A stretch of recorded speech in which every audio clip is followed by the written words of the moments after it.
श्रीगुरुभ्यो नमः। निगमज्ञानदेशिकविरचितः शिवज्ञानबोधोपन्यासः। अस्य ग्रन्थस्य शिवज्ञानबोधः इति एकं नाम, शैवसिद्धान्तसर्वस्वसङ्ग्रहः इत्यपि नाम इति व्याख्यानतः ज्ञातम्। अत्र प्रथमश्लोके द्वितीयश्लोके च सूत्रम् इति व्यवहारः, प्रथमसूत्रे द्वितीयसूत्रे च पतिपदार्थनिरूपणं। तत्र 12 पदानि 11 पदानि इति पक्षद्वयं।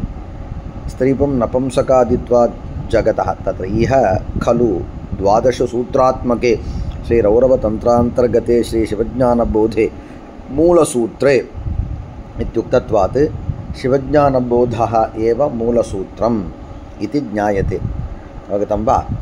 कदाचित् ग्रन्थस्य यदा नाम तदानीं नपुंसकलिङ्गप्रयोगः सम्प्रदाये विद्यते। रघुवंशः इति शब्दः पुल्लिङ्गः एव, तथापि रघुवंशम् इति ग्रन्थपरतया।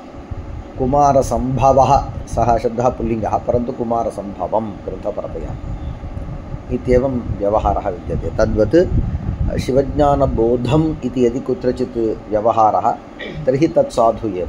अत्र तावत् शिवज्ञानबोधोपन्यासः इति समासः दृश्यते भवतु। इदानीम् एवञ्च अस्य मूलसूत्रम् इति व्यवहारः इति ज्ञायते। शैवसिद्धान्तसर्वस्वसङ्ग्रहः सङ्ग्रहे इति प्रथमसूत्रद्वयेन प्रतिपदार्थो निरूप्यते स्त्री इति। एवञ्च अत्र सूत्रे अपि प्रतिपदार्थः, द्वितीयसूत्रेपि प्रतिपदार्थः निरूप्यते इति। स्त्रीपुं नपुंसकादित्वात् इत्यत्र आदिशब्दः प्रकारवाची। तत्र प्रकारवाची इति विद्यते, वयं तु एवं स्वीकुर्मः, प्रकारविशिष्टवाची इति स्वीकुर्मः।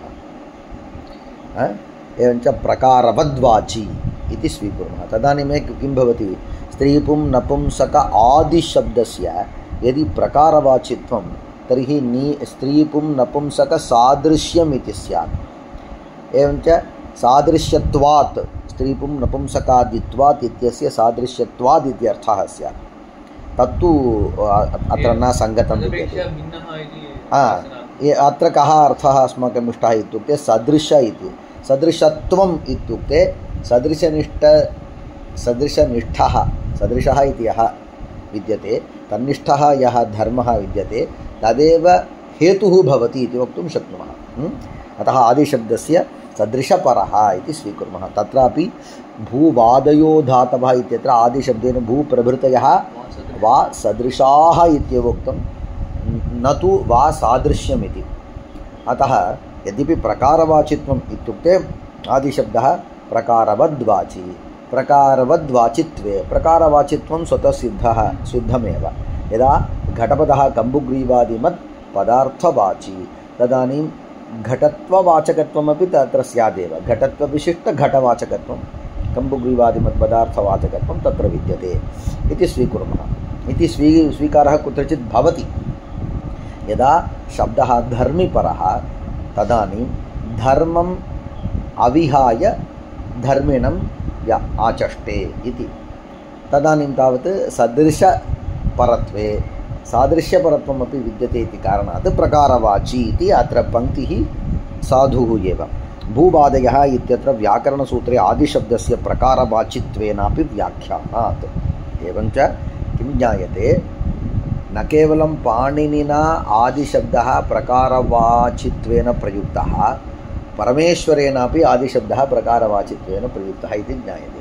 अतः स्त्रीपुं नपुंसकादित्वात् इति मूलागमवाक्यं विद्यते, रौरवान्तर्गतवाक्यं विद्यते। अतः प्रकारश्च अत्र जगच्छब्दस्य अर्थप्रपञ्चवाचित्वपक्षे संस्थानविशेषः।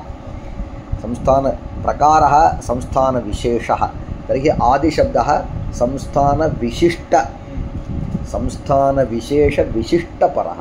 अवगतं वा? तथा अस्माभिः स्वीकर्तव्यं। प्रकारश्च अत्र एवं आदिशब्दस्य प्रकारः अर्थः इति आदाय अत्र व्याख्या विद्यते। अन्ते अस्माभिः किं कर्तव्यं? प्रकारवद्वाचित्वं स्वीकृत्य अन्ते अस्माभिः समन्वयः कर्तव्यः। प्रकारश्चात्र जगच्छब्दस्य अर्थप्रपञ्च। इदानीम् अन्यः विषयः, प्रपञ्चः स्त्रीपुं नपुंसकादित्वात् जगतः इति विद्यते। एवञ्च जगत् कथं विद्यते? स्त्रीपुं नपुंसक सदृशत्वात् स्त्रीपुं नपुंसक सदृशं किं विद्यते जगद् विद्यते तत्र सदृशत्वं विद्यते जगत् तावत् द्विविधं विद्यते अर्थजगत् शब्दजगत् अर्थप्रपञ्चः शब्दप्रपञ्चः एवञ्च जगच्छब्देन यदा अर्थप्रपञ्चः विद्यते तदानीं स्त्रीपुं नपुंसक तत्र स्त्रीणां पुंसां नपुंसकानां च यः संस्थानविशेषः इत्युक्ते सन्निवेशविशेषः संस्थानविशेषः इति अयमेव शब्दः अत्र सर्वत्र प्रयुज्यते पुटद्वय अनन्तरं तावत् सावयवत्वेन इति प्रयुज्यते एवञ्च संस्थानविशेषशब्देन तत्र सावयवसंस्थानविशेषस्य ग्रहणे दोषः नास्ति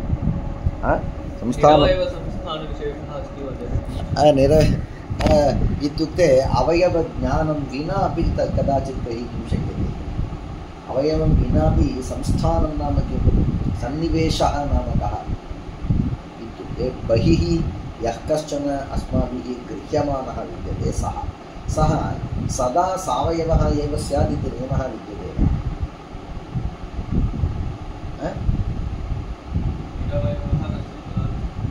निरवयवः साकल्येन कश्चन पदार्थः ग्रहीतुं अवयवः एव नास्ति तथा तादृशः कश्चन पदार्थः लोके भवति नैव भवति इति वक्तुं न शक्नुमः इति चिन्तयतु इत्युक्ते सिद्ध्यति चेदपि चक्षुरिन्द्रियं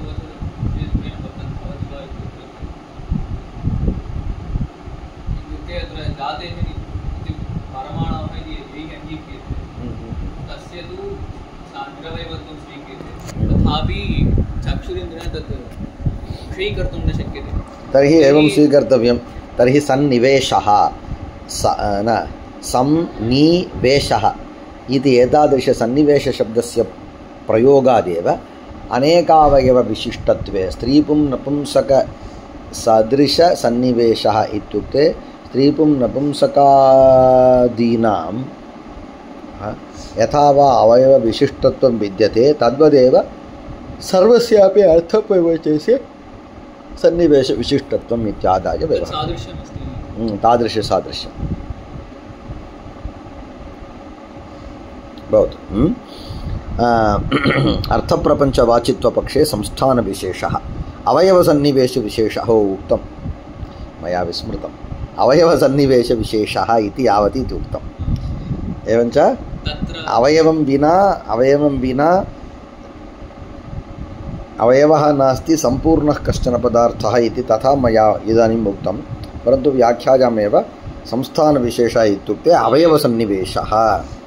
सन्निवेशविशेषः इत्यादि शब्दप्रपञ्चवाचित्वपक्षे तु प्रकारत्वेन स्वरूपं विवक्षितं प्रकारत्वेन किं विवक्षितं स्वरूपम् इत्युक्ते स्त्री पश्यतु जगच्छब्देन यदा अर्थप्रपञ्चः गृह्यते तदानीं स्त्री इति शब्दः स्त्र्यर्थपरः जगच्छब्देन यदा शब्दः गृह्यते तदानीं स्त्री इति शब्दः शब्दपरः स्वरूपपरः तदेव स्वरूपं तर्हि स्त्री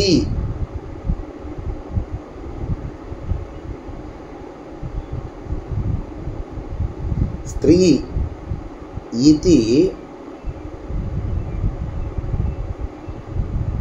शब्द सदृश स्वरूपवत्वात् इत्यर्थः स्त्रीपुं जगतः इत्युक्ते शब्दप्रपञ्चस्य स्त्रीपुं नपुंसक आदित्वात् इत्युक्ते स्त्रीपुं नपुंसक सदृश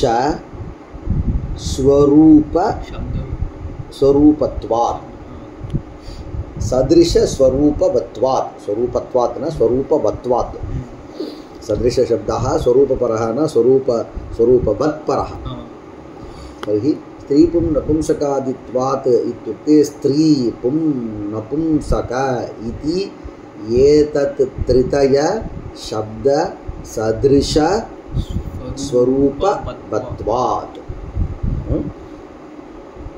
शब्दप्रपञ्च इत्युक्ते कः अभिप्रायः इत्युक्ते अस्मिन् शब्दे यथा वा अवयवाः सन्ति तथा शब्दप्रपञ्चत्वेन ये विवक्षिताः तेषु अपि के सन्ति अवयवाः सन्ति।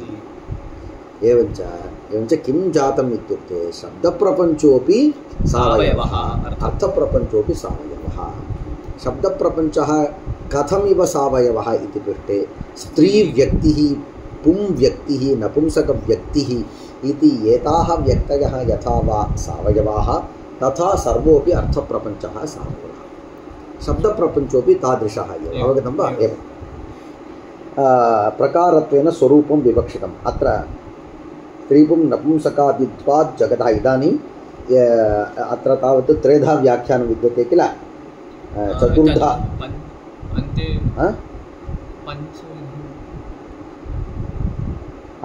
सत्यं पञ्चधा स्त्रीपुं नपुंसकादित्वात् जगतः इत्यत्र तावत् प्रथमव्याख्यानं स्त्रीपुं नपुंसकादि जगत् जगति स्त्रीपुं नपुंसकादित्वं विद्यते। स्त्रीपुं नपुंसकादित्वात् इति हेतौ पञ्चमी सामान्यतया अस्माभिः ज्ञायते, परन्तु तत्र ल्यब्लोपे पञ्चमी इति वदति। तर्हि स्त्रीपुं नपुंसकादित्वम् आदाय प्राप्य वा प्राप्य प्रतीयमानं विद्यते जगत् जगतः प्रतीयमानत्वात्। अत्र ल्यब्लोपे पञ्चमी ल्यब्लोपे प्रासादम् आरुह्य प्रेक्षते इत्यर्थे प्रासादात् प्रेक्षते इति प्रयोगवत् स्त्रीपुं नपुंसक संस्थानत्वं प्राप्य प्रतीयमानस्य जगतः अर्थप्रपञ्चस्य कर्ता अस्ति। स्त्रीपुं नपुंसकादित्वात् जगतः कर्ता अस्ति। अवगतं वा? परन्तु अस्मिन् पक्षे किं भवति, कर्ता अस्ति इति अनुमानं प्रति अनुमितिं प्रति स्त्रीपुं नपुंसकादित्वस्य हेतुत्वम् अनेन वाक्येन न प्रतिपाद्यते। अवगतं वा? स्त्रीपुं नपुंसकादित्वात् जगतः कर्ता इत्युक्ते स्त्रीपुं नपुंसकादित्वम् आदाय प्रकाशमानस्य जगतः कर्ता अस्ति इति एतत् तावत् विषयप्रतिपादकं वाक्यं। परन्तु तस्मिन् पक्षे यतः जगत् स्त्रीपुं नपुंसकादि विद्यते तन्निष्ठ स्त्रीपुं नपुंसकादित्वात् हेतोः, तर्हि अनुमानं न सिद्ध्यते। अवगतं वा? प्रासादम् आरुह्य प्रेक्षते इतिवत् स्त्रीपुं नपुंसक सदृश संस्थानत्वं प्राप्य प्रतीयमानस्य जगतः कश्चन कर्ता अस्ति, तावदेव। हेतुः तावत् कथं सिद्ध्यति इत्युक्ते विशेषणप्रयोगात् स्त्रीपुं नपुंसकादित्वम् आदाय प्रकाशमानस्य जगतः कर्ता अस्ति। स्त्रीपुं नपुंसकादित्वम् आदाय प्रकाशमानत्वात् शब्दतः न प्राप्यते। अवगतं वा? विशेषणं साभिप्रायं विद्यते इति विशेषणं प्रकाशमानस्य जगतः कर्ता अस्ति इत्यपि वक्तुं शक्नुमः, परन्तु तथा न उक्तं। स्त्रीपुं नपुंसक संस्थानत्वं प्राप्य इति विशेषणदानात् तदेव विशेषणं किं भवति, हेतुः भवति। साभिप्रायं यदा विशेषणं विद्यते तदानीं तदेव विशेषणं तत्र हेतुसमर्पकं भवति। चतुर्णां पुरुषार्थानां दाता देवः चतुर्भुजः इति अस्ति।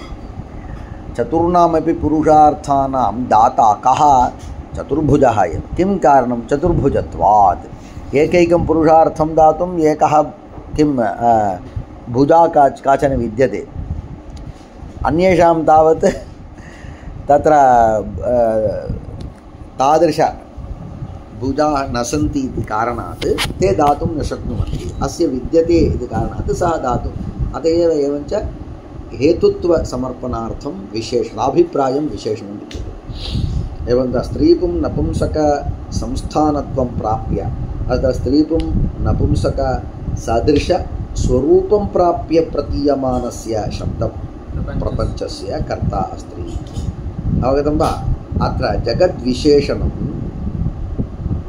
जगतः वैचित्र्यप्रतिपादनाय तत्कर्तुः विचित्रज्ञानवत्वं सिद्धं तदनन्तरं मया एव किम् उक्तं तादृशविशेषणबलात् जगत् तत्र सकर्तृकर्तृ अनुमाने हेतुसमर्पकं साक्षात् अपि तु विशेषणदानात् इति मया उक्तम् अयम् अन्यथा वदति जगद्विशेषणं किं स्त्रीपुं नपुंसकादित्वात् किमर्थं सामान्यतया अस्मिन् पक्षे केवलम् उपदेशः एव जगतः कर्ता अस्ति तर्हि स्त्रीपुं नपुंसकादित्वं प्राप्य प्रतीयमानस्य जगतः कर्ता अस्ति इति किमर्थं वक्तव्यं जगतः कर्ता अस्ति इत्युक्ते एव पर्याप्तं किल तर्हि स्त्रीपुं नपुंसकादित्वात् इति तद्विशेषणं किमर्थम् इत्युक्ते तादृशविशेषणे दत्ते एव विशेषणविशिष्टकार्यस्य जगतः कर्ता अपि विशिष्टज्ञानवान् एव भवितुम् अर्हति इति कर्तृ ईश्वरनिष्ठविशिष्टज्ञानं बोधयितुमेव अस्मिन् पक्षे अवगतं वा ह्यः अयं विषयः एतादृशरीत्या मया न प्रतिपाद्यतः अद्य प्रतिपाद्यते अवगतं वा अत्र जगद्विशेषणं जगतः वैचित्र्यप्रतिपादनेन तर्हि जगतः वैचित्र्यप्रतिपादनार्थमेव अस्मिन् पक्षे तद्विशेषणं न तु हेतुसमर्पकम् अवगतं वा हेतुसमर्पकं नास्ति अत एव वैचित्र्यप्रतिपादनेन जगतः वैचित्र्यप्रतिपादनं किं करोति इति पृष्टे स्त्रीपुं नपुंसकादित्वात् इति पदं करोति तत् किमर्थम् इत्युक्ते तत् कर्तुः ज्ञानविशेषप्रतिपादनार्थं प्रतिपादनेन तत् कर्तुः विचित्रज्ञानवत्वं सिद्धं जगच्छब्दस्य शब्दप्रपञ्चपरत्वे पक्षे स्त्रीपुं नपुंसकस्वरूपं प्राप्य प्रतीयमानस्य स्त्रीपुं नपुंसकस्वरूपं प्राप्य प्रतीयमानस्य जगतः शब्दजगतः शब्दप्रपञ्चस्य तच्च शब्दप्रपञ्चः कथमस्ति इत्युक्ते नादबिन्द्वात्मकः अस्ति नादात्मकः बिन्द्वात्मकः अपि अस्ति नादम् इति शब्दानाम् उपादानत्वे बिन्दुः इति शब्दानाम् उपादानत्वेन कश्चन अङ्गीकर्तव्यः बिन्दुः इति तस्मात् यः प्रसरः विद्यते सः नादः इति उच्यते एवञ्च बिन्दोः नादः तदनन्तरमेव कः भवति जगतः उत्पत्तिः नाम बहिः प्रकाशनमेव उत्पत्तिः बहिः प्रकाशः एव उत्पत्तिः अवगतम् तदेव उत्पत्तिः इति उक्तं मम अहं प्रकाशः अभिव्यक्तिः इति तत्र काश्मीरशैवे तावत् अन्यः शब्दद्वयं तैः उच्यते प्रकाशनविमर्शः इति प्रकाशनशक्तिः विमर्शनशक्तिः इति तथा तैः उच्यते अत्र तावत् नादः बिन्दुः इति उच्यते नादबिन्द्वात्मकस्य जगतः कर्ता अस्ति कर्ता नाम कः आदिभक्ता अस्ति इत्यर्थः नादबिन्द्वात्मकः शब्दप्रपञ्चः सदैव नादबिन्द्वात्मकः कः शब्दप्रपञ्चः बिन्द्वात्मकं किम् इत्युक्ते जगत् तादृशजगतः सः कर्ता अस्ति अर्थप्रपञ्चस्य कथम् अनया रीत्या तत्रापि कर्ता इत्युक्ते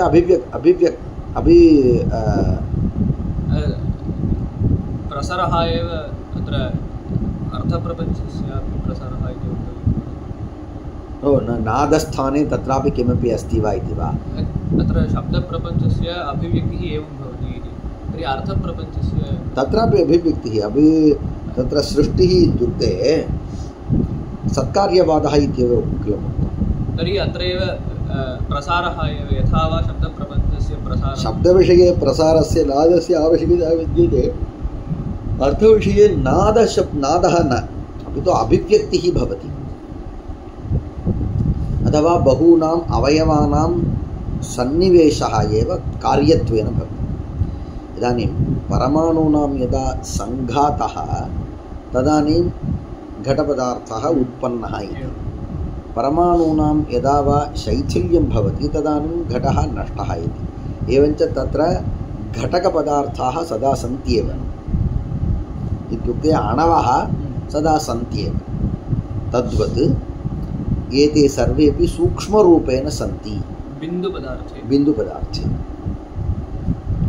तदपि अग्रे वदति सः जगतः कर्ता अस्ति आदिवक्ता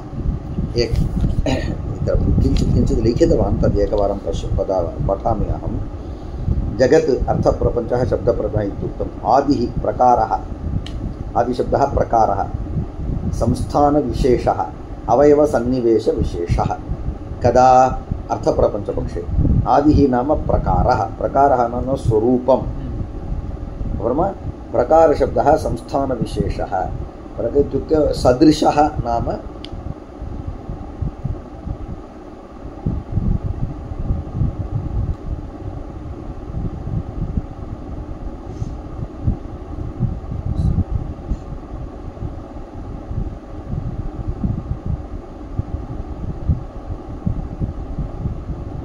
सत्यं सदृशः इत्युक्ते अहमपि प्रकारवाचकः प्रकारवद्वाचकः इति तद् उक्तवान् तदनन्तरम् अर्थप्रपञ्चस्य स्त्रीपुं नपुंसकसदृशत्वात् स्त्रीपुं नपुंसकानां सदृशत्वात् नाम स्त्रीपुं नपुंसकानां यादृशसन्निवेशविशिष्टत्वं तादृशसन्निवेशविशिष्टत्वात् जगत् स्त्रीपुं नपुंसकसदृशम् इति शब्दप्रपञ्चविषये नादबिन्दुवोः उपादानता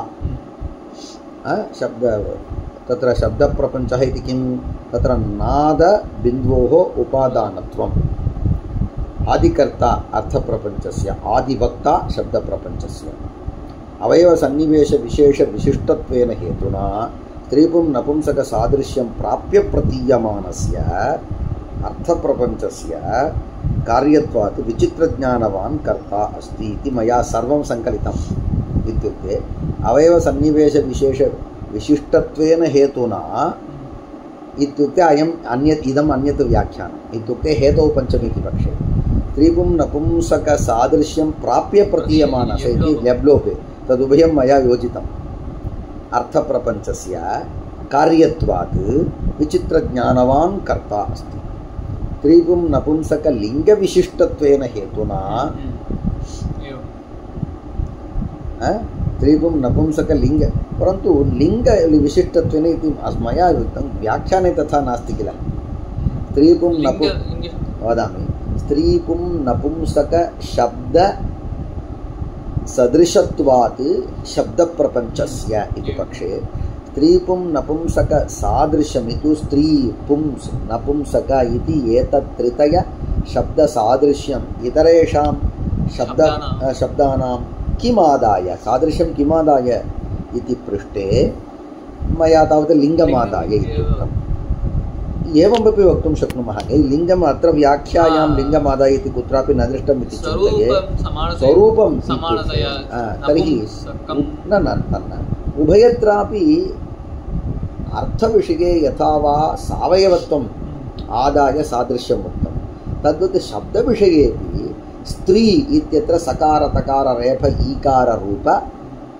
अवयवविशिष्टत्वं विद्यते किल तादृश अवयवविशिष्टत्वं सावयवत्वं तत्र सावयव सादृश्यं कुत्र विद्यते इतरशब्दप्रपञ्चेपि विद्यते इति उभयत्रापि सावयवत्वम् आदाय सादृश्यं वक्तुं शक्नुमः अतः अत्र लिङ्गं एतावत्पर्यन्तं मया न दृष्टं परन्तु अत्र लिङ्गम् इत्येव निर्दिष्टं नोट्स् मध्ये स्त्रीपुं नपुंसकलिङ्गविशिष्टत्वेन हेतुना मया पाठेऽपि तथा एव किल उक्तं स्त्रीपुं नपुंसकलिङ्गविशिष्टत्वेन हेतुना स्त्रीपुं नपुंसक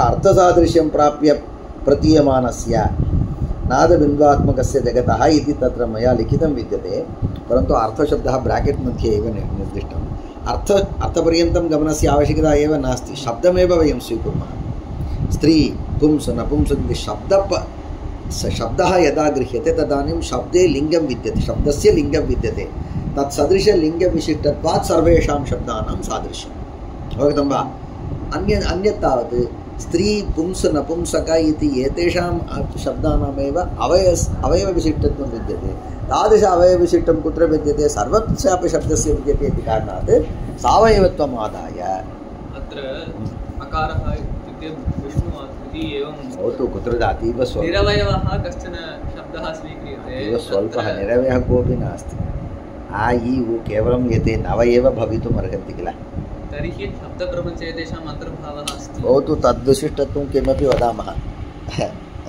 तादृशसन्निपात तादृशसमूह अवयव सर्वेषाम् एतत् प्रायः कति भवेयुः 16 भवेयुः अच्युवर्णः किल एतत् 16 भिन्नानां सर्वेषामपि कोटिकोटिशब्दानां सावयवत्वात् तन्मध्ये पतितत्वात् एतेषामपि सावयवत्वेन ग्रहणम् इति स्वीकुर्मः तत् त्यजतु केवलं 16 वर्णानां विषये एव किल सावयवत्वं न घटते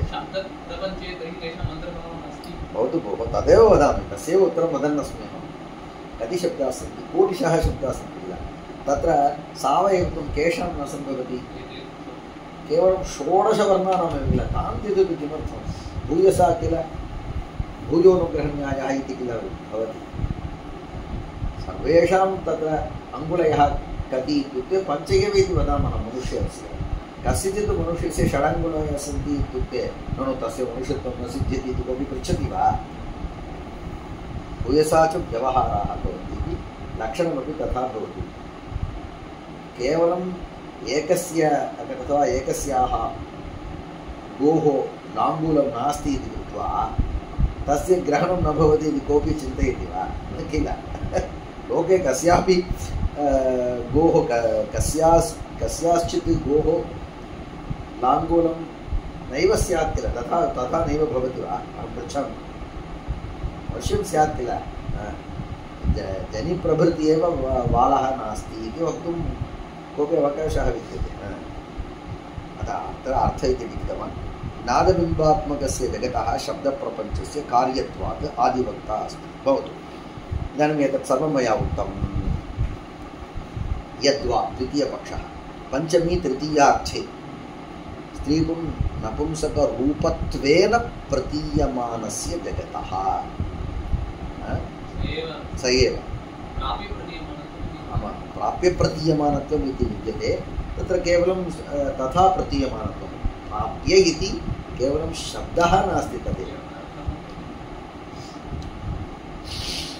जगतः कर्ता अस्ति यद्वा स्त्रीपुं नपुंसकादित्वात् जगतः इति एकं पदं तदपि स्त्रीपुं नपुंसकादित्वम् अतति प्राप्नोति इति स्त्रीपुं नपुंसकादित्वात् च तत् जगत् च तत् तथा तस्य स्त्रीपुं नपुंसकादित्वात् जगत् तत्र किं पश्यतु जगतः इति षष्ठी विद्यते स्त्रीपुं नपुंसकादित्वात् इत्यत्रापि स्त्रीपुं नपुंसकादित्वातः इति स्यात् स्त्रीपुं नपुंसकादित्वात् स्त्रीपुं नपुंसकादित्वातौ स्त्रीपुं नपुंसकादित्वातः इति वक्तव्यं तर्हि तस्य षष्ठी का तत्र षष्ठ्यन्तं रूपं किम् इति कृते स्त्रीपुं नपुंसकादित्वातः जगतः इति स्यात् परन्तु सूत्रे तथा नास्ति अतः समासं वदतु स्त्रीपुं नपुंसकादित्वात् च तत् जगत् च स्त्रीपुं नपुंसकादित्वात् जगत् तस्य इति सूत्रम् अवगतं वा तदनन्तरं यद्वा स्त्रीपुं नपुंसकादित्वात् इति हेत्वन्तरम् इत्युक्तत्वात् स्त्रीपुं नपुंसकादित्वात् जगतः कार्यत्वात् कर्ता अस्ति इति इदमेव विवक्षितं ग्रन्थकार व्याख्यात्रा पुनः वदामि यः अन्यथा उक्तम् इदानीं किञ्चित् भेदेन उच्यते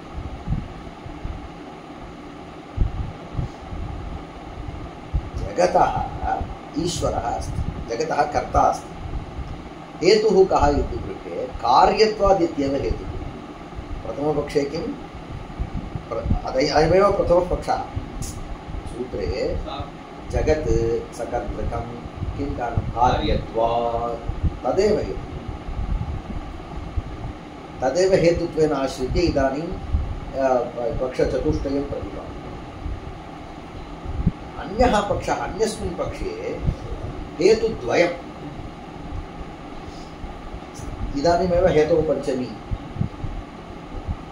जगतः कर्ता अस्ति स्त्रीगुं नपुंसकादित्वात् कार्यत्वात् च अवगतं वा स्त्रीगुं नपुंसकादित्वात् कार्यत्वात् च यतः जगत्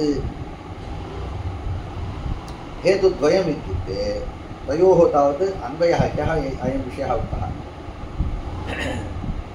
स्त्रीगुं नपुंसकादित्वे सति कार्यत्वात् स्त्रीगुं नपुंसकादित्वे सति कार्यत्वं हेतुः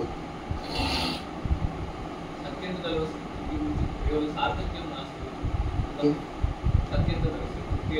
स्त्रीगुं नपुंसकत्वं यत् तत् कार्यत्वरूपमेव तादृशधर्मवत्वस्य कार्यत्वमेव दृश्यते सर्वत्र कार्यत्वनिश्चयार्थं सः अंशः तदेव विशिष्ट किमपि वारणार्थम् अन्यत् वारणार्थं स्पष्टप्रतिपत्त्यर्थं तत्र नीलोत्पलम् इत्यत्र अन्यत् किमपि तस्मिन् उक्तवान् किल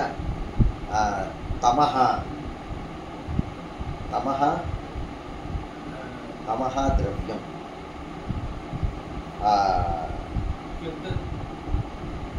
तदेव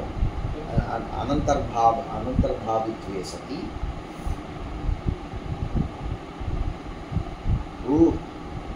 रूपिद्रव्यत्वात् किमपि उक्तं किल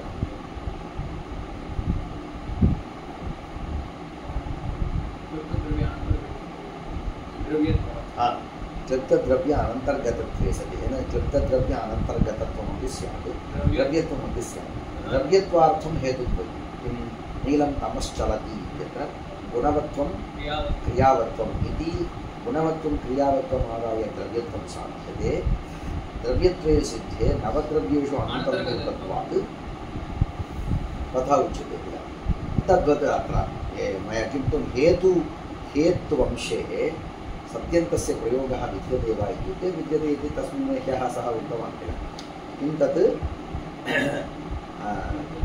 क्लिप्तद्रव्य अनन्तर्भूतत्वे सति द्रव्यत्वात् तस्य दशमत्वं प्रत्येव द्रव्यत्वं तावत् तमसि द्रव्यत्वं तावत् तत्र गुणवत्वात् क्रियावत्वाच्च तमसि द्रव्यत्वं साधितं तत् सिद्धं दशमत्वसाधनाय क्लिप्तद्रव्य अनन्तर्भूतत्वे सति द्रव्यत्वात्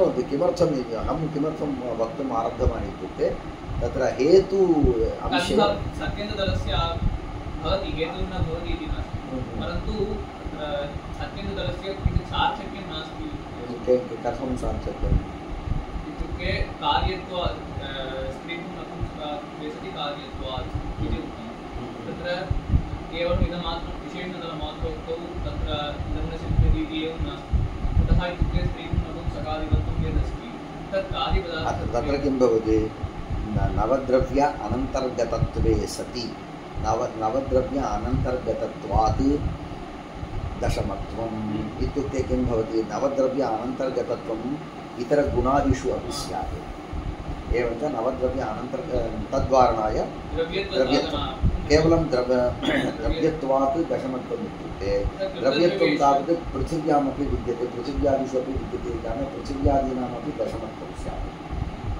द्रव्यत्वमस्ति चेत् क्लिप्तद्रव्येषु तस्य अन्तर्भावः भवति इत्येव किं द्रव्यत्वं तमसि अस्ति तद् इष्टावति अस्तु अथवा अभावपदार्थस्य द्रव्यत्वम् इत्युक्ते अतिरिक्ततया कश्चन पदार्थः वक्तव्यः इति तस्य भावे तावत् न भवति अतः गुणवत्वं क्रियावत्वं विद्यते इति कारणतः न भवति दशमत्वं न सिद्ध्यति तद्वति इदानीं किं तव प्रश्नः स्त्रीगुं नपुंसकादि हेत्वं तरम् इत्युक्ते अन्यः हेतुः तथा च जगतः संस्थानविशेषात् कर्ता अस्ति एवं वदति इत्युक्ते कर्तृत्वसाधनं वदन्ति वा कर्तृत्वसाधनं प्रति स्त्रीगुं नपुंसकादित्वं पृथक् हेतुः एवं वदति जगत् सकर्तृकं स्त्रीपुं नपुंसकादित्वात् एवञ्च स्त्रीपुं नपुंसक सदृश संस्थान विशेष विशिष्टत्वात् जगतः कर्ता अस्ति इति। एवञ्च स्त्रीपुं नपुंसक सदृश संस्थान विशेष विशिष्टत्वं हेतुः। यत्र यत्र स्त्रीपुं नपुंसक सदृश संस्थान विशेष विशिष्टत्वं तत्र तत्र सकर्तृकत्वम् इति व्याप्तिः। प्रकृते स्त्रीपुं नपुंसक सदृश संस्थान विशेष विशिष्टत्वस्य हेतोः विद्यमानत्वात् जगति पक्षे सकर्तृकत्वं सिद्धम् इति एकः विषयः। अन्यदनुमानं यत्र यत्र कार्यत्वं तत्र तत्र सकर्तृकत्वम्। एवञ्च जगतः कार्यत्वं तर्हि यथा वा तस्मिन् तमो विषये तत्र तद्विषयकद्रव्यत्वं तावत् अन्येन साध्यते, तदनन्तरमेव एतत् साध्यते। तद् जगति निष्ठकार्यत्वं तावत् अन्येन प्रमाणेन साध्यते तदनन्तरं। परन्तु अत्र प्रकारे तावत् तर्हि उभयं पृथक् पृथक् हेतुः इत्येव। अनुमानद्वयेनापि ईश्वरस्य जगतः सकर्तृकत्वं साध्यते इति तद् यद्वा स्त्रीपुं नपुंसकादित्वात् इति हेत्वन्तरं तथा च जगतः संस्थानविशेषात् कर्ता अस्ति। इदानीं कार्यशब्दः न निर्दिष्टः। एवञ्च तर्हि संस्थानविशेषविशिष्टत्वं कार्यत्वम् इति मास्तु, संस्थानविशेषविशिष्टं सर्वमपि सकर्तृकम् इति एका व्याप्तिः साधनीया। अवगतं वा? तथा च जगतः संस्थानविशेषात् इत्युक्ते सावयवत्वात्। यद्यत् सावयवं तत्सर्वं सकर्तृकं, यद्यत् सावयवं तत्सर्वं कार्यं, यद्यत् कार्यं तत्सर्वं सकर्तृकम् इति तादृशरीतिः न पृथगेव। तथा च जगतः संस्थानविशेषात् इत्युक्ते संस्थानविशेषविशिष्टत्वात् कर्ता अस्ति। हेत्वन्तरमाह कार्यदर्शनं। कार्यपरं कार्यत्वपरं, कार्यत्वं हि अंकुरादौ दृश्यते। इत्युक्ते जगतः कार्यत्वदर्शनात्, जगतः कार्यदर्शनात्, तत्र जगतः कार्यत्वदर्शनात् जगतः कर्ता अस्ति कार्यत्वदर्शनात् कार्यत्वात्। कार्यत्वं हि अंकुरादौ दृश्यते एव। अंकुरं किं कार्यम्, अंकुरे कार्यत्वं दृश्यते एव सिद्धवत् इति सः उक्तवान्। इन्मार இடங்கள்ல தான் நம்ம என்ன பண்ணுவோம், நாமளும் படிக்கிற சுவாரஸ்யத்தில் படிச்சுட்டு மேலே போயிடுவோம். அந்த இடத்துல அவள் வந்து ஒரு விஷயத்தை ஸ்கிப் பண்ணியிருப்பான். ஸ்கிப்னு சொல்லக்கூடாது, அங்கீகாரம் பண்ணிட்டு மேலே போயிடுவான். பஷ்யத்து अंकुरादौ अंकुरं कार्यम् इति सिद्धम् इत्युक्ते मम तावत् न सिद्धम्। अंकुरम् अंकुरत्वेन गृह्णामि, न तु कार्यत्वेन गृह्णामि। अंकुरं यदि कार्यत्वेन गृहीतवान् तदानीमेव अंकुरस्य सकर्तृत्वं सिद्ध्यते। अहम् अंकुरमस्ति तावदेव तत्, परन्तु अत्र तदर्थम् अवकाशं न प्रयच्छति ग्रन्थकारः। कार्यत्वं हि अंकुरादौ दृश्यते एव। एवञ्च यत्र यत्र कार्यत्वं दृश्यते तत्र तत्र सकर्तृत्वं। तर्हि अंकुरादिषु कार्येषु कार्यत्वं दृश्यते इति कारणात् अंकुरादिसकर्तृकम् इति यथा वा अंकुरादौ ज्ञानं भवति तथा अंकुरे किं विद्यते, कार्यत्वस्य किं सकर्तृकत्वस्य च व्याप्तिः कुत्र गृहीतः, अंकुरादौ गृहीतः। यथा वा बन्हिधूमयोर्मध्ये व्याप्तिः महानसादौ गृहीतः, तद्वत् अंकुरे कार्यत्वसकर्तृकत्वयोः व्याप्तिः गृहीता इति वदति सः। निश्चित्य उपयुज्यति। परन्तु येषाम् अंकुरं दृष्ट्वा इदं कार्यं न प्रतीतं भवति, केवलम् इदम् अंकुरम् इत्येव स्यात्, तर्हि तादृशस्थले कार्यत्वं पृथक् साधनीयं। तेन किं वदति तत्र नाम ग्रन्थपङ्क्त्यनुरोधेन वयं गच्छामः तदेव। स्वेच्छयादि व्यवहारः सः अन्यः विषयः। अत्र किं वक्तव्यं, तत्र अङ्कुरादौ सावयवत्वं विद्यते इति कारणात् तत्र कार्यत्वम् अस्माभिः कार्यत्वं लोके यत्र कार्यत्वं निर्णयः तत्र सर्वत्र सकर्तृकत्वं। कुत्र? घटादिषु कार्यत्वं तावत् अस्माभिः दृष्टम् अनुभूतं। कार्यत्वं च कथं सर्वत्र कार्यत्वं केन व्याप्तं विद्यते इत्युक्ते सावयवत्व व्याप्यं विद्यते कार्यत्वम्। एवमेव किल? समव्याप्तिः परन्तु व्यापिशब्दः प्रयोगः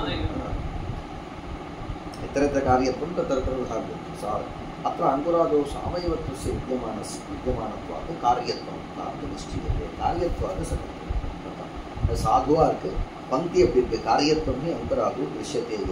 तथा च जगतः कार्यत्वात् कर्ता अस्ति इत्युक्ते तात्पर्यम् एकेनैव अनुमानेन साधयितुं शक्यते इति पङ्क्तितात्पर्यम्। एकेन अनुमानद्वयं प्रदर्शितं किल? इत्युक्ते अङ्कुरादौ कार्यत्वं सिद्धमेव इति, सावयवत्वं सिद्धमेव इति। सावयवत्वं न कार्यत्वं तत् सिद्धमेव इत्युक्ते अनेन किं प्रतिज्ञते? तर्हि कार्यत्वं सिद्धमेव, तर्हि तत् हेतुः कृत्य सकर्तृकत्वं साक्षात् उपपादयितुं शक्यते। तर्हि एवं तावत् वाचा न वदति किं न वदति इति पृष्टे यत्र यत्र कार्यत्वं तत्र सर्वत्र कार्यत्वज्ञानं सावयवत्वज्ञानपूर्वकमेव इति न वदति। कार्यत्वज्ञानं सावयवत्वज्ञानपूर्वकम् एव इति न वदति। सावयवत्वज्ञानं विना अपि कार्यत्वज्ञानं भवितुमर्हति इति पङ्क्ति स्वारस्यं विद्यते। कुत्र? कार्यत्वं हि अङ्कुरादौ दृश्यते एव, तथा च जगतः कार्यत्वात् कर्ता अस्ति। त्रिगुण नपुंसकादित्वात् इति समाप्तं। जगतः कार्यदर्शनात् इत्युक्ते जगति कार्यत्वं दृष्टं वा? कथम् अङ्कुरे यथा वा कार्यत्वं वदति। एवं च अयम् अन्यः हेतुः।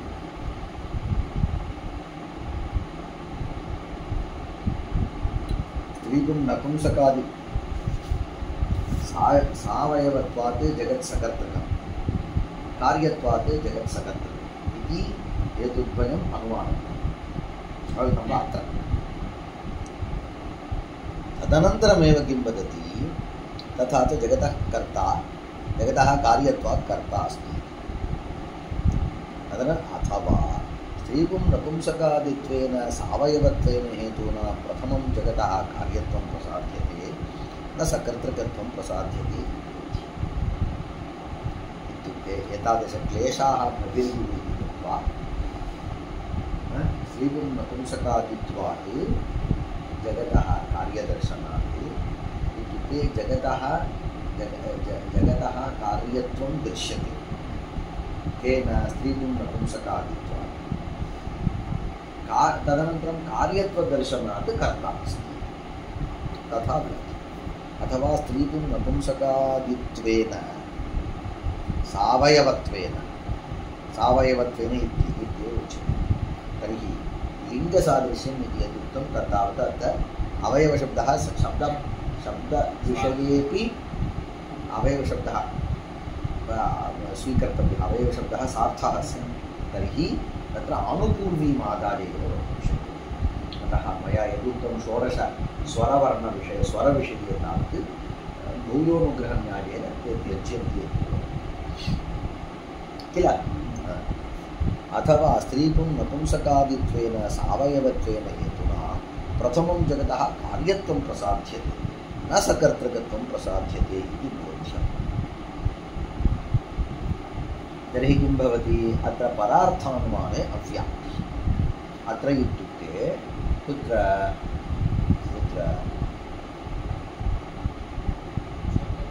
स्त्रीगुं नपुंसकादित्वेन सावयवत्वेन हेतुना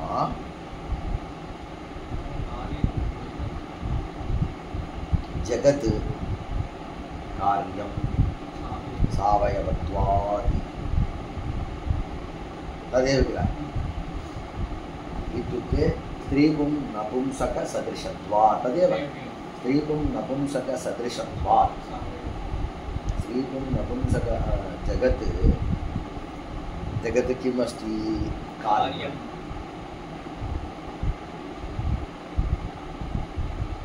स्त्रीपुं नपुंसकसदृशत्वात् स्त्रीपुं नपुंसकसदृश अवयवविशिष्टत्वात् अत्र किं परार्थानुमानं प्रसिद्धत्वेन साधकानुमाने इव उदाहरण अप्रदर्शनं तत् किं कृतवान् वा इत्युक्ते पूर्वं पक्षे हेतुसिद्धः एव पक्षे पूर्वं हेतुसिद्धः मम तु द्वितीयानुमाने क्लेशः अस्ति वा इत्युक्ते प्रथमानुमाने जगत् कार्यं सावयवत्वात् अत्रैव क्लियते अथवा स्त्रीपुं नपुंसकादित्वेन सावयवत्वेन हेतुना प्रथमं जगतः कार्यत्वं प्रसाद्यते न तु सकर्तृकत्वं प्रसाद्यते इति बोध्यं 31 இங்கே என்ன இருக்கா இல்லை இல்லை ஏதாவது பாடபேதம் கொண்டா அது பார்க்கணும் अत्र परार्थानुमाने अव्याप्तिः परार्थानुमानं किम् इत्युक्ते जगत् कार्यं सावयवत्वात् इत्युक्ते प्रसिद्धत्वेन साधक अनुमाने इव उदाहरण अप्रदर्शनं किमर्थम् उदाहरणं प्रदर्शितुं न शक्यते वा यद्यत् सावयवं तत्सर्वं सकर्तकं कुत्र घटः सावयवः सकर्तृकः पटः सावयवः सकर्तृकः सकर्तृकं कार्यत्वं यद्यत् सावयवं तत्सर्वं कार्यं घटः सावयवः कार्यपदार्थः पटः सकर्तृकः सावयवः यत्र यत्र सावयवत्वं तत्र सर्वं तत्र कार्यत्वं भवति प्रसिद्धत्वेन उदाहरण अप्रदर्शनम् इत्युक्ते किमर्थम् उदाहरण अप्रदर्शनम् इति वदति अत्र प्रथम अनुमानेन कार्यत्वं साधनीयं यत् साधितं तत् हेतुकृत्य द्वितीयानुमानेन सकर्तृकत्वं साधनीयं द्वितीयानुमानं यद्यत् कार्यं तत् सकर्तृकम् इति अस्ति दृष्टान्तत्वेन किं वक्तव्यं जगति विद्यमानः कश्चन पदार्थः वर्तते परन्तु जगत् शब्दः अत्र पक्षीकृतः जगत् कार्यं जगत् प्रथमानुमानमपि पश्यतु द्वितीयानुमानं यदि तत्र पक्षकोटौ सर्वेषामपि पदार्थानाम् अन्वयः पक्षभिन्नस्य कस्यापि उदाहरणकोटौ नान्तर्भावः पक्षभिन्नः कोऽपि उदाहरणकोटौ न प्रविशति किं कारणम् इत्युक्ते सर्वस्यापि पदार्थस्य पक्षकोटौ प्रविष्टत्वम् इति सा स्थितिः उभयत्र समाना एव किल प्रथम अनुमाने अपि समाना द्वितीय अनुमाने यतः उभयत्र पक्षः कः जगदेव किल पश्यतु जगत् कार्यं सावयवत्वात् इत्युक्ते तत्र अन्यः कोऽपि प्रदर्शयितुं न शक्यते इत्युक्ते सर्वोऽपि पदार्थः जगत्पदार्थे अन्तर्भूतः एवञ्च जगद्भिन्नस्य पक्षभिन्नस्य सपक्षस्य एव किं पक्षभिन्नत्वेन कस्यापि अप्रसिद्धत्वात् इति अयं तावत् उभयत्र समानः इति स्वीक्रियते तर्हि तत् साधु इत्युक्ते प्रसिद्धत्वेन साधक अनुमाने इव उदाहरण अप्रदर्शनम् इति उदाहरणं न सिद्ध्यति इति कारणात् परार्थानुमानं तर्हि स्वार्थानुमाने कथम् इत्युक्ते तत्र मनसा कञ्चन पदार्थम् अयं गृहीतुं शक्नोति यद्यपि घटपदार्थस्य जगति अन्तर्भूतत्वं विद्यते तथापि मनसा इत्युक्ते तत्र व्याप्तिग्रहणार्थं घटस्य पृथक्त्वेन जगद्रूपपक्षभिन्नत्वेन ग्रहणं तस्मिन् विषये घटविषये तावत् एवं किम् अस्ति घटविषये सावयवत्वं विद्यते अतः तत्र कार्यत्वं विद्यते तत्र सकर्तकत्वं विद्यते इति स्वयं ग्रहीतुं शक्नोति परन्तु परान् प्रति बोधनार्थं तावत् पक्षभिन्नत्वेन कश्चन प्रदर्शनीयः इति कृत्वा तत्र परार्थानुमाने अवगतं वा इति वक्तुं शक्नुमः इतोपि किञ्चित् चिन्तयामः उदाहरण अप्रदर्शनं साधक अनुमानं कथं तत्र कथं वा प्रसिद्धं विद्यते इति अनन्तरं पश्यामः। प्रतिज्ञा तृतीय अवयवे प्रदर्शयितुं न शक्यते। पञ्चावयवमध्ये प्रतिज्ञां कर्तुं शक्यते। जगत् कार्यं सावयवत्वात्। इदानीं यद्यत् सकर्तृकं तत् उदाहरणार्थं किञ्चित् वक्तव्यं। महानसवत् अत्र कश्चन पदार्थः वक्तव्यः। तृतीय अवयवः प्रसिद्धत्वेन उदाहरण अप्रदर्शनं तत्र प्रतिज्ञा हेतु उदाहरणं यत्र उदाहरणवाक्यं उदाहरणत्वेन कश्चन उदाहरणं कथं स्यात् प्रसिद्धमेव स्यात् उदाहरणं यत्र तावत् हेतुसाङ्ख्योः व्याप्तिः गृहीतः तद्वद् वक्तव्यं परन्तु सर्वस्यापि पक्षत्वात् कश्चन पदार्थः भवतु साधक अनुमाने इति एवञ्च प्रसिद्धत्वेन उदाहरण अप्रदर्शनं किं कारणं सर्वस्यापि पक्षे अन्तर्भूतत्वात् साधक अनुमाने अपि तत् किमुक्तिमूलं साधकता साधकानुमाने साधकता अनन्तरं पश्यामः। स च कर्ता किं करोति एतदुभयविधं जगत् तत् हृत्वा स्त्रीपुं नपुंसकादित्वा जगतः कार्यदर्शनात् अस्ति कर्ता सः हृत्वा एतदुक्ते एतदुभयविधं सः कर्ता हृत्वा सृजत्यस्मात् प्रभुवत् स हृत्वा एतत् सृजति एतत् हृत्वा सृजति इति यत् अस्ति कर्ता स हृत्वैतत् सृजति अस्मात् प्रभुः सृजति अस्मात् सृजति इति मध्ये तावत् सृजति अस्मात् इति विद्यते सृजति इति यत् तस्मात् कारणात् इति सूच्यते अवगतं वा सृजति इति यत् अस्मात् कारणात् अस्मात् इति शब्दबलात् इति यत् इति तदुभयम् अस्माभिः अध्याक्रियते तेन किं भवति एतत् अयं सर्वोपि विषयः सङ्गृह्यते श्रीपुं नपुंसकादित्वात् जगतः कार्यदर्शनात् कर्ता अस्ति सः एतत् हृत्वा सृजति इति यत् अस्मात् कारणात् सः हरः अवगतं वा अस्मात् कारणात् हरशब्दवाच्यः यारे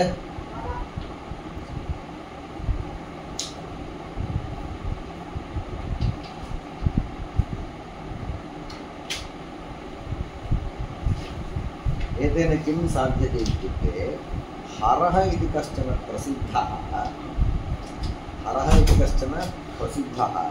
सः कीदृशः प्रसिद्धः हरः इति कश्चन विद्यते सः कीदृशः इत्युक्ते सः अयमेव तस्य स्वरूपम् इदमेव जगतः स्त्रीपुं नपुंसकादित्वात् कार्यत्वात् सकर्तृकत्वं तादृशः यः कर्ता इदानीं पश्यतु पुरतः प्रथमं किं लोकः दृश्यते वयं कथनवेलायां सृजति पालयति हरति इति यद्यपि प्रथमं सृष्टिः तदनन्तरं स्थितिः तदनन्तरं संहारः इति क्रमः तथापि अनुमानस्थले जगत् पूर्वं दृश्यते यत् सृष्टं जगत् तावत् बहुकालात् पूर्वमेव सृष्टं सर्जनं कोऽपि न दृश्यते जगत् तिष्ठति एवञ्च किम् इदानीं यः हरति इदानीं पुरतः स्थितं जगत् आधारीकृत्य तत्र कार्यत्वं तदनन्तरं सकर्तृकत्वं च अनुमितं तन्निष्ठ सकर्तृकत्वे अनुमिते तद्बलात् कर्ता सिद्ध्यति इतः परं कर्ता किं कुर्यात् कर्ता एव इदानीं सृजति इत्युक्ते सृष्टं विद्यते किल कर्ता सिद्धः तर्हि कर्तुः किं कार्यम् अवशिष्टं हरणकार्यमेव अवशिष्टं तर्हि स एव हरति अतः अनुमानेन यदा कर्तृज्ञानं भवति तथा ज्ञातस्य कर्तुः पुरतः विद्यमान जगत् प्रति किं कार्यम् अवशिष्टम् इत्युक्ते हरणकार्यमेव। अतः हरति इति कारणात् सः हरः। तर्हि हरः इति यः प्रसिद्धः स एव जगतः कर्ता इति सिद्धम्। एवं रीत्या अत्र अस्मिन् अनेन सूत्रेण केवल कर्तृत्व अनुमानमेव इति न, तादृशकर्ता हरः एव पुरतः। अवगतं वा? अत एव स्त्रीपुं नपुंसकादित्वा जगतः कार्यदर्शनात् अस्ति कर्ता, सः हृत्वा। एवञ्च एतद् हरति इति कारणात् सः। तदनन्तरं कः प्रश्नः? तर्हि केवलं हरणमेव करोति वा इति पृष्टे, यः हरति स एव सृजति। एवञ्च सत्कार्यवादे तावत् यत्र पदार्थाः लीनाः तेषां लीनानां पदार्थानां सर्जनं कस्मात् भवति? तस्मादेव भवति। एवञ्च अयमेव हर्ता इति कारणात् हरे एव जगत्कर्तृत्वे सिद्धे तादृशहरः एव जगत्सर्जकः अपि स्रष्टा अपि भवितुमर्हति। अत एव अस्ति कर्ता सहृत्व इतत् सृजति अस्मात् प्रभुः हरः। वदामि सृजत्यस्मात् अस्मात् प्रभुः हरः। सः हरति इति हरः। प्रभुः इत्युक्तत्वात् सर्वशक्तिमान्। प्रभुः प्रभवनशीलः। पतिः प्रभवनशीलः यः विद्यते स एव पतिः। एवञ्च अनेन सूत्रेण जगतः सावयवत्वं दृष्टं। सावयवत्वस्य दृष्टत्वात् सावयवत्वरूप हेतुमादाय कार्यत्वं साधितं, सकर्तृकत्वं साधितम्। एवञ्च सकर्तृकत्वात् कर्तरि सिद्धे स च कर्ता हरः एव भवति। यतः इतः परं सृष्टस्य जगतः पुनः सर्जनस्य आवश्यकता नास्ति। स्थितः विद्यते प्रपञ्चः। एवञ्च सः इतः परं किं कुर्यात्? हरति इति तस्मात् हरः। एवञ्च कर्ता कः? शिवः एव कर्ता। स एव प्रभुः, स एव पतिः विद्यते। पुनः एतदेव करोति वा अन्यत् न करोति वा इति प्रश्ने पुनः सृजति। प्रभवनिजपति पतिर्हि शक्त्यात्मना अवस्थितस्य जगतः व्यक्तिरूपेणापि रक्षकः। अवगतं वा? यदा जगत् शक्त्यात्मना अवतिष्ठति तदानीं शक्त्यात्मना अवस्थानं लयः इत्युच्यते। शक्त्यात्मना अवस्थितस्य जगतः यदा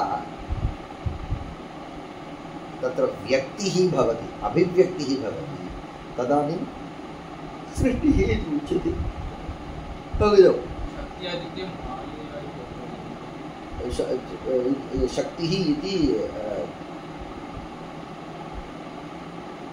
शक्तिः इति शक्त्यात्मना अवस्थानम् इति कश्चन अवस्थाविशेषः अङ्गीक्रियते।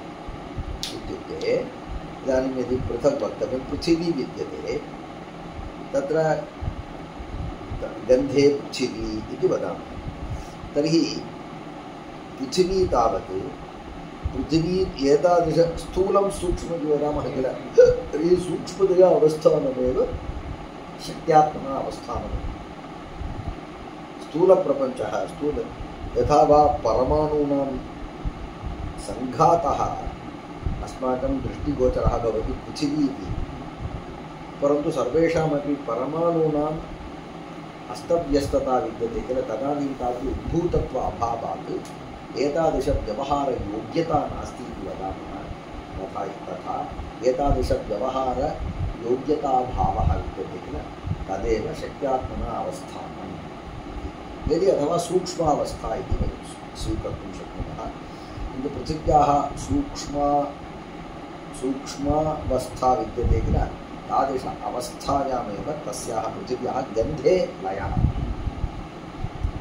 गन्धे पृथिवी रसे जलं रूपे अग्निः इति वयं वदामः किल तदेव शक्त्यात्मना अवस्थानं शक्त्यात्मना अवस्थितस्य जगतः तादृशस्य व्यक्तिरूपेण अपि व्यक्तिः अभिवृद्धिः व्यक्तिरूपेण अपि कः रक्षकः पतिः भवति सत्कार्यबाधस्वीकारात् इत्युक्ते कार्यं कारणपदार्थे सत् विद्यमानं कार्यं न तु नूतनतया किञ्चित् जायते सत्कार्यपदः शक्त्यात्मना अवस्थानं च जगतः प्रलयः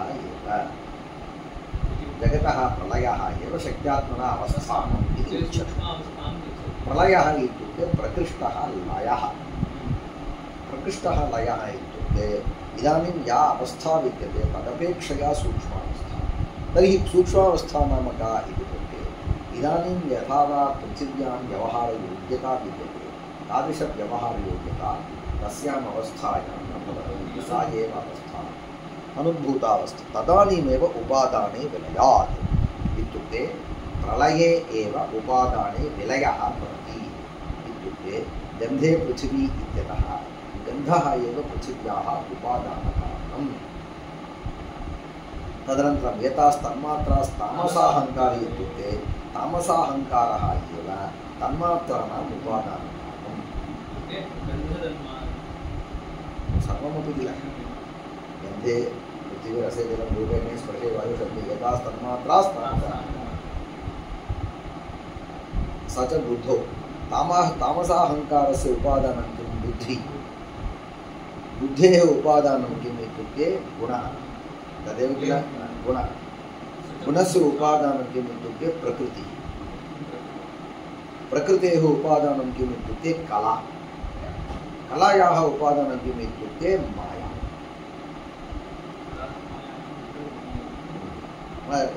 इत्येवं ब्रह्म एवं च माया एव सर्वस्यापि उपादानम् उपादानभूतायाः मायायाः सकाशात् कलायाः कालस्य तद्वत् नियतेः पुरुषस्य एतेषां त्रयाणाम् अभिव्यक्तिः पुरुषस्य च सम्बन्धात् पुरुषस्य तत्त्वत्वेन व्यवहारः वस्तुतः सः वास्तविकं तात्विकता नास्ति तर्हि एतेषां त्रयाणां माया एव उपादानम् एतेषु कालः कस्यापि उपादानं न भवति नियतिः अपि कस्यापि उपादानं न भवति कला विद्यते किल कला एव सर्वस्याः अपि उपादानम् अत एव एतादृश सर्वैः पदार्थैः सम्बद्धः पुरुषः स कलः कलया सम्बद्धः कला इत्युक्ते उपलक्षणेन कलातः उत्पन्नानि सर्वाण्यपि तत्त्वानि उच्यन्ते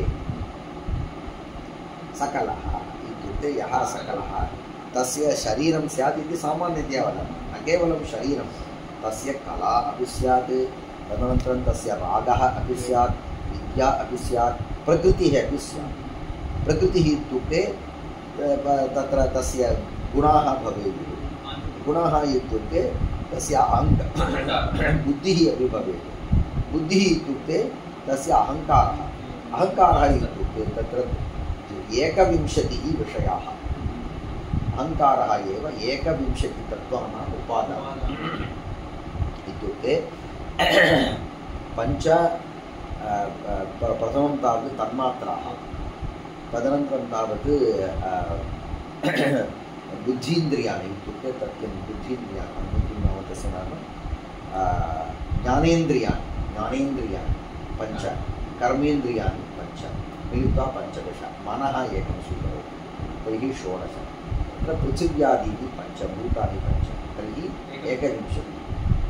एकविंशतिः प्रकृतितत्त्वसकाशादेव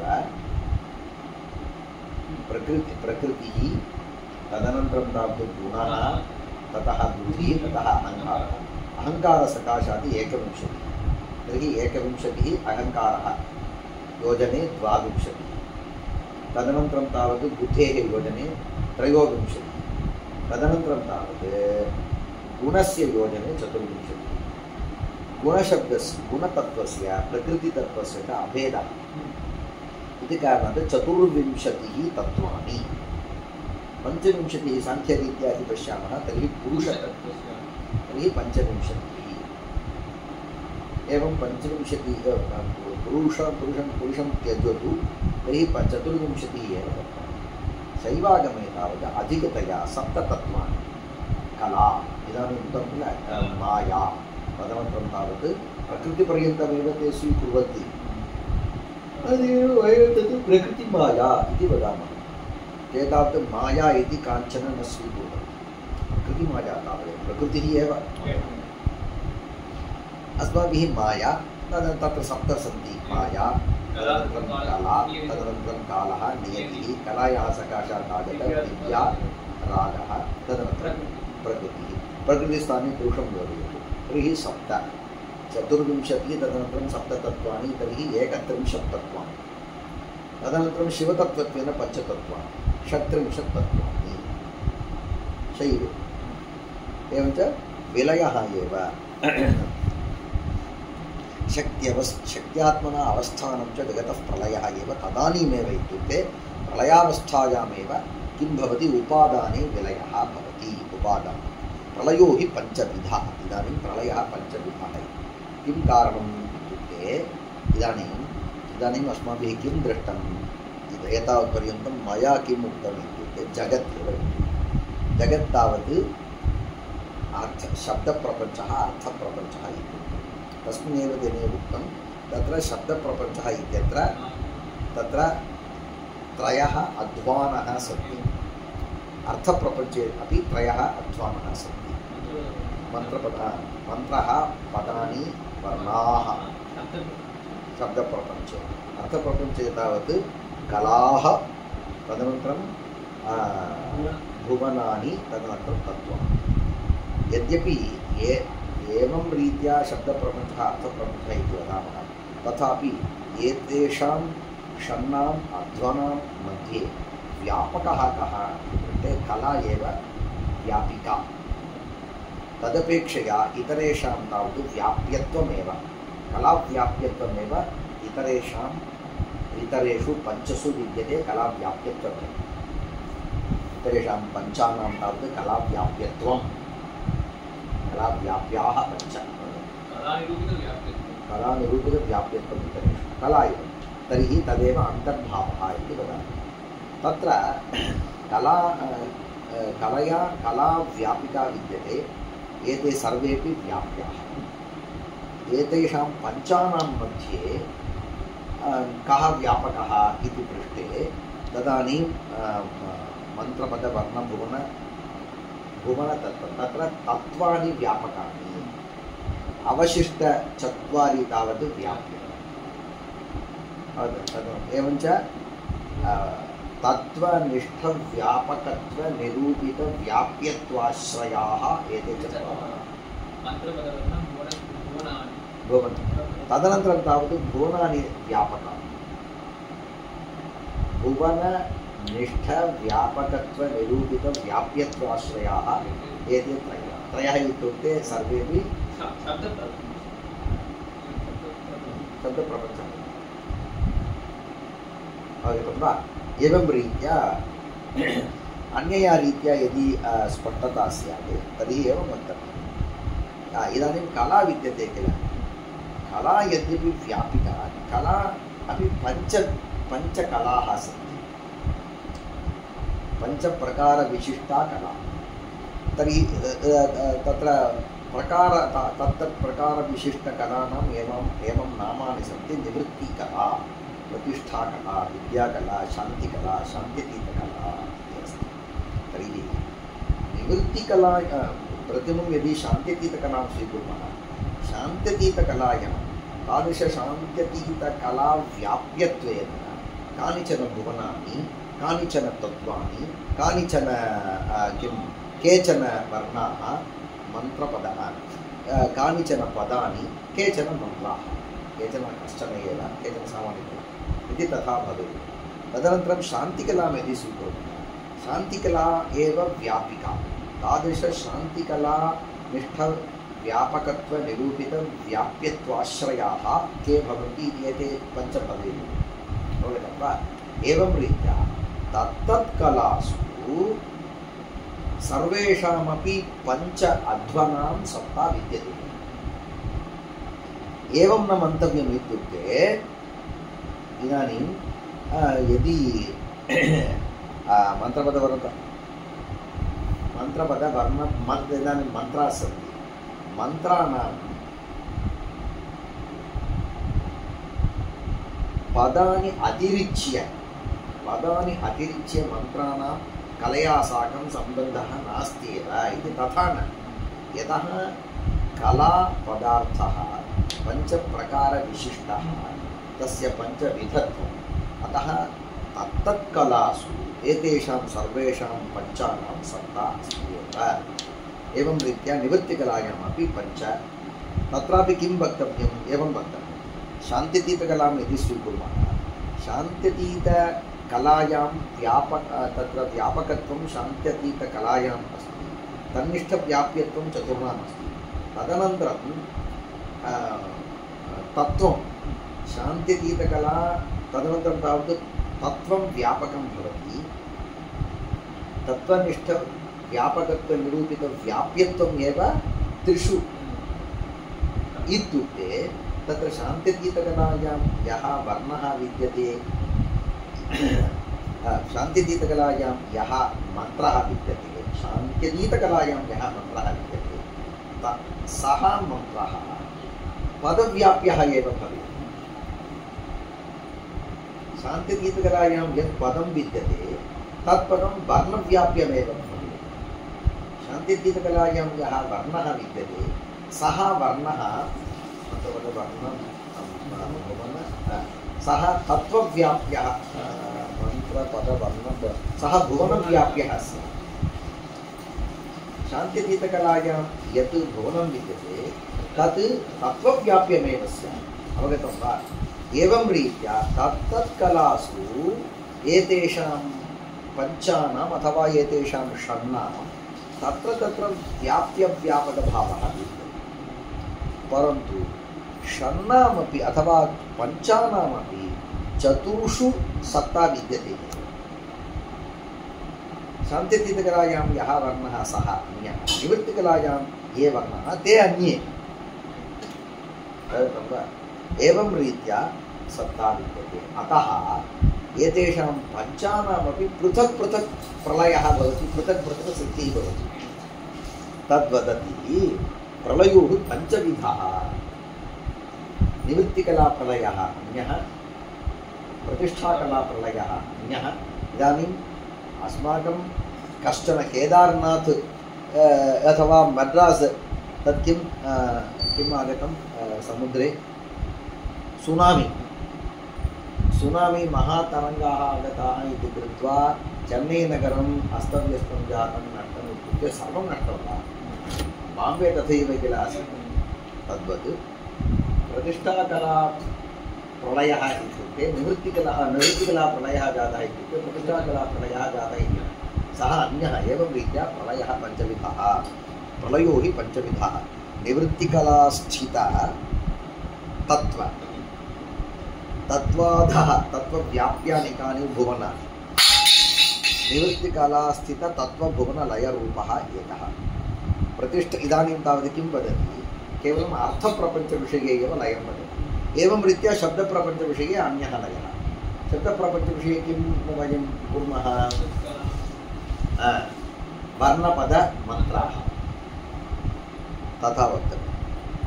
निवृत्तिकलास्थिततत्त्वभुवनलयरूपः एकः, प्रतिष्ठाकलास्थिततत्त्वभुवनलयरूपः अन्यः, विद्याकलास्थिततत्त्वभुवनलयरूपः इतरः, शान्तिकलास्थिततत्त्वभुवनलयरूपः अपरः, शान्तितीतकलास्थिततत्त्वभुवनलयरूपः महासंहारो नाम पञ्चमहाप्रलयः। सः महाप्रलयः व्यापकत्वं सकलव्यापकत्वं। व्यापकत्वम् इत्युक्ते एवं वक्तव्यं, व्याप्यत्वाश्रयत्वाभावः।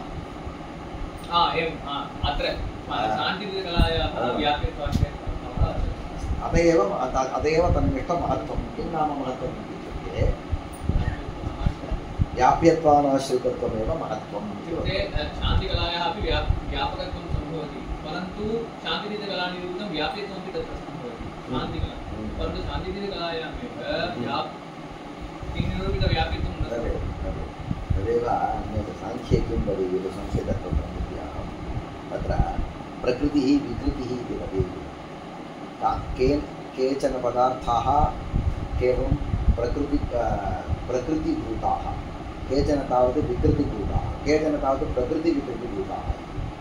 उदाहरणं यदि पश्यामः, प्रकृतितत्त्वं पश्यामः। इदानीं पूर्वं प्रकृतितत्त्वस्य अस्माकं रीत्या प्रकृतितत्त्वस्य प्रकृतिः इति एकं तत्त्वं विद्यते किल, तस्य प्रकृतितत्त्वस्य उपादानकारणम् इत्युक्ते कलातत्त्वम्।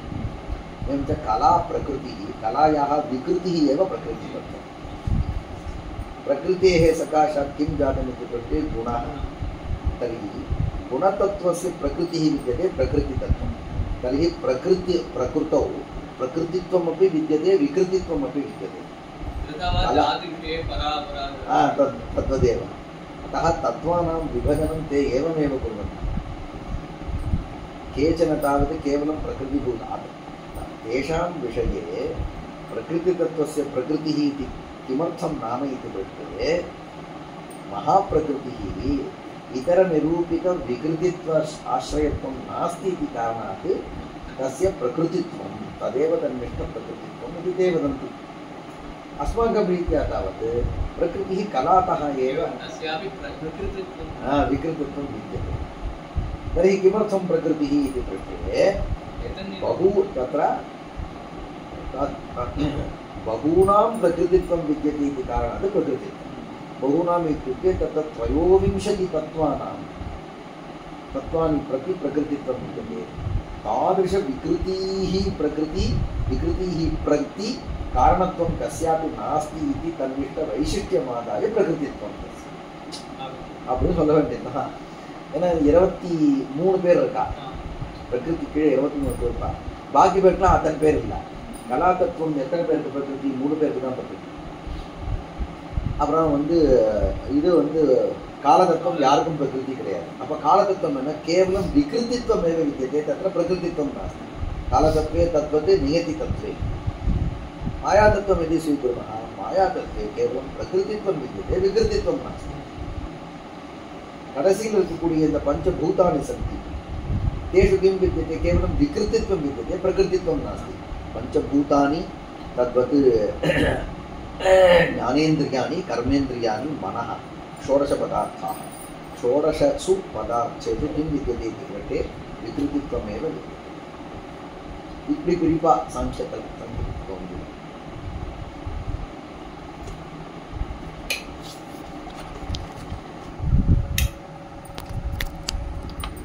शांतिकलास्थित भुवन तत्वभुवन लयरूप अत्र पश्यतु.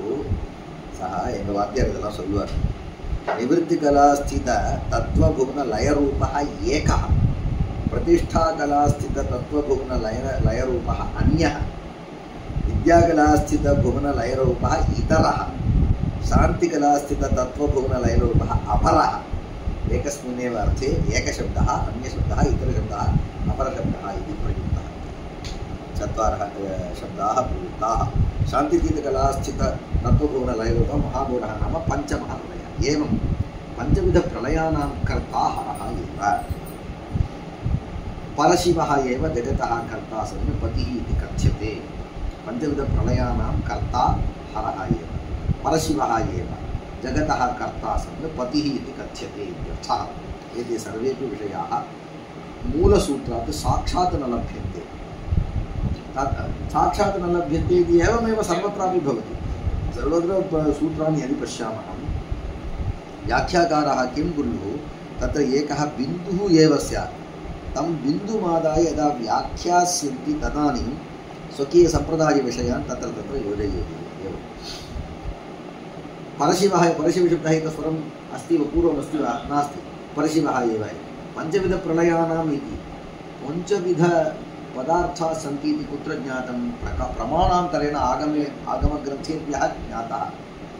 एवं च स एव जगच्छब्दवाच्यः इति स्वीकृत्वा पञ्चविधानामपि कर्ता इति विवृणोति। तन्मध्ये इत्युक्ते गौरवान्तर्गतत्वम् अत्र अस्ति। गौरवम् आगमान्तर्गतत्वं गौरवे अस्ति वा इति न जानीमः। स्यात् कदाचित् साध्यम्। एतेषां व्याख्याने निर्दिष्टमिति कारणात् तत्र विद्यमानसम्बन्धनम् अत्र तत्र इत्युक्ते आगमः परमशिवैव जगतः कर्ता सन् पतिः इति कथ्यते। सृजत्यस्मात् प्रभुर्हरः करो प्रतिशब्दः इदानीं प्रयुक्तः वा? अस्ति कर्ता सकृत्वैतते सृजत्यस्मात् प्रभुशब्दः अस्ति। प्रभुशब्दस्य पतिः इति अर्थः कृतः। प्रभुः प्रभवनशीलः पतिः अंदर टाइम கிடைக்கும்போது நம்மளுடைய சித்தாந்தத்தை பதி சப்தத்தை சேர்த்தாதான் பதிபுஷ பாஷன்னு நம்ம சொல்ல முடியும். முன்னாடி பத்தினா யாரா? பிரபுனா யாரா? பிரபவனசீலா. யார் பிரபவனசீலன்? பதி தான். அப்போ அதுதான் வேற சப்தாந்தரத்துன்னு சொன்னாங்க போயிடணும். அதுக்கப்புறம் पति किं नाम पतित्वम् इत्युक्ते स्वतो जगति पञ्चविधकृत्यकारित्वं पतित्वं पतित्वस्य लक्षणं पोट्टार पञ्चविधकृत्यकारित्वं पतित्वं पञ्चविधकृत्यकारित्वं ममापि अस्ति ஒரு ரெண்டு தேவதை காமிச்சேனா என்ன சொல்றது அதனால ஸ்வதஹான்னு போட்டார் इत्युक्ते इतर प्रेरणां विना स्वतः पतित्वं हि स्वतो जगति पञ्चविधकृत्यकारित्वं तत्र पञ्चविधकृत्यानि कानि इति कृते सृष्टिस्थितिसंहाररूपकृत्यत्रयकारित्वं प्रथमसूत्रे उक्तं। प्रथमसूत्रेण सृष्टिस्थितिसंहार तत्र प्रथमं किं वस्तुतः तत्र हरति इति संहारः प्रथमम् उक्तः। यः संहर्ता स एव सृजति इत्युक्तं। स एव प्रभुः इति प्रभुशब्दप्रयोगात् तत्र स्थितिं प्रत्यपि तस्य कारणम्। एवं च सृष्टि संहारः तदनन्तरं स्थितिः तदनन्तरं सृष्टिः तदनन्तरं स्थितिः इति सर्वस्यापि कर्तृत्वं निरूपितं प्रथमसूत्रेण। तिरोधानकर्तृत्वम् अनुग्रहकर्तृत्वं च द्वितीयसूत्रेण उच्यते। तत्र सृष्टिस्थितिसंहाररूपकृत्यत्रयकारित्वं प्रथमसूत्रे उक्तं। पुंसां तिरोधान अनुग्रहरूपकृत्यत्रयकारित्वं तु द्वितीयसूत्रे। तत्र एवं विभागं प्रदर्शयति। किमिति चेत् तत्र इदं जगत् द्विविधं विद्यते। तत्र शब्दजगत् अर्थजगत् इति अन्यः विषयः। अर्थजगदेव यदि स्वीकुर्मः अर्थजगत् अर्थप्रपञ्चः तत्र चेतनात्मक अर्थप्रपञ्चः अचेतनात्मक अर्थप्रपञ्चः। चेतन अचेतन उभयोः अपि विषये अथवा एवं मास्तु तत्र अचेतन अर्थप्रपञ्चविषये सृष्टिः स्थितिः संहारः एतत् त्रितयम् अपेक्ष्यते। चेतन अर्थप्रपञ्चविषये चेतनस्य सृष्टिः न भवति। परन्तु चेतनस्य सृष्टिः इत्युक्ते शरीरादिना साकम् आत्मनः यः योगः स एव सृष्टिः। तादृशसृष्टिं चेतन अर्थप्रपञ्चेपि सः करोति। अर्थप्रपञ्चविषयेपि सः करोति। स्थितिमपि करोति संहारमपि करोति। यतः तादृशशरीरात् आत्मानं तत्र किं वियोजयति। स एव वियोगः संहारः इति उच्यते। तिरोधानम् अनुग्रहः इति एतदुभयं तावत् अचेतनविषये न सम्भवति इति कारणात् अचेतनविषये चेतनविषये एव तिरोधानम् अनुग्रहम् इति अनुग्रहः इति एतदुभयं करोति। पुंसां तिरोधान अनुग्रहरूपकृत्यद्वयकारित्वं तत्कुत्र उच्यते द्वितीयसूत्रेण व्यज्यते। अतः चराचरात्मके प्रपञ्चे प्रपञ्चं प्रथमं तावत् शब्दा अर्थात्मकप्रपञ्चः इति। अत्र तावत् चराचरात्मकप्रपञ्चः इति। चराचरात्मकप्रपञ्चः कुत्र सम्भवति? अर्थप्रपञ्चविषये एव। चराचरात्मके प्रपञ्चे पञ्चविधकृत्यकारित्वात् हरः एव पतिः न ब्रह्मा। तर्हि पश्यतु प्रपञ्चः चराचरात्मकः इति सूत्रतः न लभ्यते। प्रपञ्चः तावत् शब्दार्थात्मकः इत्यपि सूत्रतः न लभ्यते। किन्तु इतरप्रमाणानि यानि सन्ति तैः साकम् अत्र योजनं कर्तव्यं। सर्वत्रापि भाष्ये एवमेव कुर्वन्ति। सूक्ष्मेक्षिके अस्माभिः जागरूकतया द्रष्टव्यम्। अत्र कः अंशः स्वकीयः कः अंशः मूलग्रन्थात् प्राप्तः इति कथ्यते। पञ्चविधकृत्यकारित्वात् हरः एव पतिः न ब्रह्मा न वा नारायणः इति निर्गलितोऽर्थः। एवं च उक्तार्थानुगुण्येन योजना ज्ञेया। कारिकायाः उक्तार्थानुगुण्येन शब्दानां योजना अथवा सूत्र अर्थानां योजना, सूत्रनिष्ठशब्दार्थानां उक्तार्थाः एते सर्वेपि शैवसिद्धान्ताः अर्थाः तदनुरोधेन तत्र योजना। किं कारणम् इत्युक्ते अस्य अद्वैतप्रतया कश्चन व्याख्यानं कृतवान्, तत् असाधु द्वितीयसूत्रम्। अतश्चराचरात्मके प्रपञ्चे इदानीं संहारः उपसंहारः चराचरात्मके समापितम्। उक्तार्थानुगुण्येन योजना ज्ञेया प्रथमं सूत्रं पश्यामः।